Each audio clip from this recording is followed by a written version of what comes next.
राज्यामध्ये पार्थ पवार यांचं जमीन व्यवहार प्रकरण हा फक्त नमुना आहे। जमीन लाटणारं खरं विद्यापीठ गिरीश महाजन आहेत, अशी टीका जळगावचे माजी खासदार उन्मेष पाटील यांनी केलेली आहे। मंत्री गिरीश महाजन BHR पतसंस्था आणि इतर माध्यमांमधून भूखंड लाटतात असा थेट आरोप पाटील यांनी केलेला आहे। आमदार मंगेश चव्हाणांकडे असलेल्या हजारो कोटींच्या संपत्तीवरही पाटील यांनी प्रश्न उपस्थित करत चौकशीची मागणी केली आहे।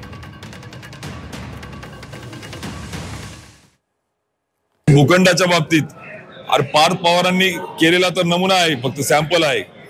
त्याचा सगळ्यात मोठा विद्यापीठ जर असेल तर बाईचे निराचन रायसोनीच्या आणि इतर माध्यमातून भूखंड लाटणारा जर कोणी नेता असेल तर तो गिरीश महाजन आहे। चौकशी करा मुख्यमंत्री महोदय, मग कळेल तुम्हाला।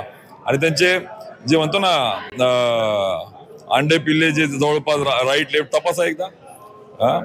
2018ला 44 गुंठे जमीन असणारा 1960 रुपये पगार असणाऱ्या एका कुटुंबातला 11वी 12वी नापास करून 1000 कोटीचा 3 वर्षात 4 वर्षात 5 वर्षात मालक होऊन प्रेस घेऊन सांगतो मी जमिनी घेतो।